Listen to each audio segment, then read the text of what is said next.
எனக்கு ஒரு higher self இருக்காங்க. அவங்க கூட என்னால் கனெக்ட் ஆக முடியும். அதன் மூலமாக எனக்கு தேவையான விஷயங்களை எல்லாம் மேனிஃபெஸ்ட் பண்ணிக்கவும் முடியும். நான் மேனிஃபெஸ்ட்டும் பண்ணியிருக்கேன். அந்த மெத்தடுக்கு பேர் தான் குவாண்டம் ஷிஃப்டிங். இப்படி ஒரு விஷயம் இருக்கும்போது நான் ஏன் என்னோட பாஸ்ட்டுக்கு போய் என்னோட இன்னர் சைல்டை ஹீல் பண்ணேன்? இந்த கேள்வி எனக்கு ரொம்ப நாளாக இருந்தது. அதுக்கான பதில் தான் இந்த வீடியோவில் இருக்க போகுது. வாங்க பார்க்கலாம்.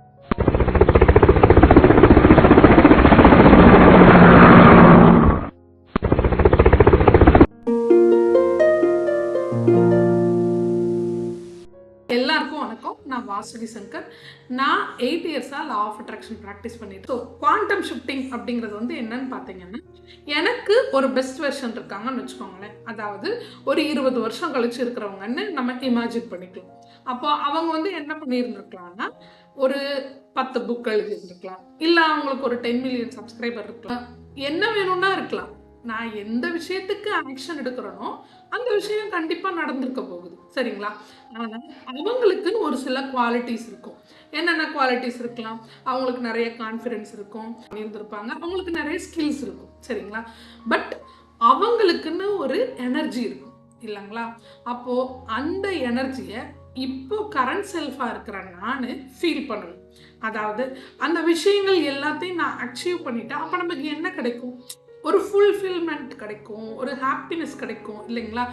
அதை இப்போ நம்ம ப்ரெசண்ட்டில் ஃபீல் பண்ணுறப்போ என்ன ஆகும் பார்த்திங்கன்னா, அந்த எமோஷன்ஸை நமக்குள்ளே கொண்டு வரும்போது, அதாவது நம்மளுடைய எண்ணங்கள், உணர்வுகள், நம்மளுடைய நம்பிக்கை, ஆக்ஷன் எல்லாம் சேர்ந்தது தான் மேனிஃபெஸ்டேஷன், சரிங்களா? ஸோ அப்போ இருக்கிற தாட்ஸ், எமோஷன்ஸ் எல்லாத்தையும் இப்போ கொண்டு வர்றதுனால நமக்கு வேணுங்கிற விஷயத்த நம்மளால் மேனிஃபெஸ்ட் பண்ண முடியும். அதாவது நீ எதுவாக நினைக்கிறாயோ அதுவாகிறாய் அப்படின்னு சொல்கிறாங்க இல்லையா? அதே தான், அதுதான் லா ஆஃப் அட்ராக்ஷனே. மேனிஃபெஸ்டேஷனும் ரொம்ப ஃபாஸ்ட்டாக நடக்கும். இந்த மெத்தட் மூலமாக நான் ஒரு 10 இயர்ஸ் 15 இயர்ஸாக தான் ஆகும்னு நினச்ச விஷயங்களை எல்லாம் மேனிஃபெஸ்ட் பண்ணேன். அப்படி போய் எல்லாமே நல்லா தான் போயிட்டு இருந்தது. சடனாக பார்த்தீங்கன்னா என்னால் கிராட்டிடியூடும் எழுத முடியல, எந்த ஒரு ப்ராக்டிஸும் பண்ண முடியல, மெடிடேஷன்லேயும் உட்கார முடியல. எல்லாருக்கிட்டையும் எரிஞ்சு விழ ஆரம்பிச்சிட்டேன். என்ன ப்ராப்ளம்னு எனக்கே தெரியல. ரொம்ப கஷ்டப்பட்டேன். இப்போ நான் இதை ரொம்ப இலகுவாக சொல்லிட்டு இருக்கிறேன். பட் ரொம்ப சஃபர் ஆனேன். என்னால் நார்மல் ரொட்டீனில் இருக்க முடியல.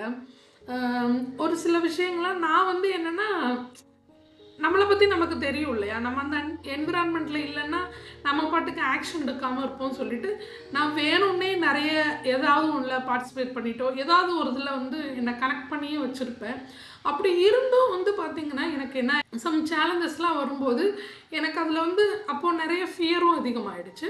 அப்போது நான் என்ன பண்ணேன்னா, சரி இதை மட்டும் பண்ணுவோம், பப்ளிக்காக நம்ம அனௌன்ஸ் பண்ணக்கூடாது, ஏன்னா நம்ம பண்ண மாட்டோம் போல் அப்படின்னு ஒரு ஃபியர் எனக்குள்ளே இருந்தது.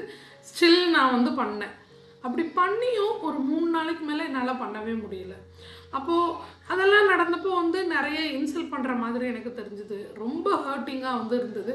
பட் யாரும் என்னை காயப்படுத்துகிற நோக்கத்தில் பண்ணுறதில்ல. எல்லாருமே நம்ம நல்லா இருக்கணுங்கிறதுக்காக தானே பண்ணுறாங்க. எல்லாமே புரியுது, ஏன் நடக்குதுன்னு தெரியுது. ஆனாலும் இதை ரிசால்வ் பண்ணவே முடியல. என்னால் ரொம்ப இதை ஹேண்டில் பண்ணவே முடியல.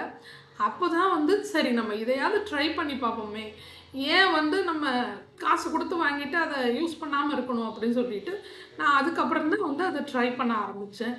அதுக்கப்புறம் தான் எனக்கு முழுசாகவே புரிய ஆரம்பிச்சது. அதாவது அந்த 1 to 7 இயர்ஸில் தான் நம்மளோட சப்கான்ஷியஸ் ரொம்ப ஓப்பன் ஆகியிருக்கும். அப்போது அந்த ஏஜில் நம்ம என்னெல்லாம் பார்த்து எதுக்கெல்லாம் பயந்தோமோ, அன்லவுடாக ஃபீல் பண்ணியிருந்துருக்கலாம், அன்வொர்த்தியாக ஃபீல் பண்ணியிருந்துருக்கலாம். அப்போது அது எல்லாம் நம்ம சப்கான்ஷியஸில் அப்படியே தானே இருக்கும்.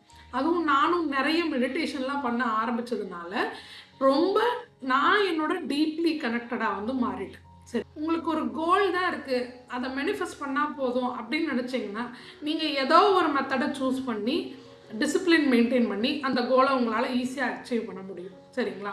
இந்த மெத்தட்ஸ் மட்டும் இல்லை, இதை தவிரவும் நிறைய மெத்தட்ஸ் மேனிஃபெஸ்டேஷன்ஸ்க்கு இருக்குது. பட் நீங்கள் ஒரு சோல் அப்படின்னு நினச்சிங்கன்னா கண்டிப்பாக உங்களோட இன்னர் சைல்டை ஹீல் பண்ணியே ஆகணும்.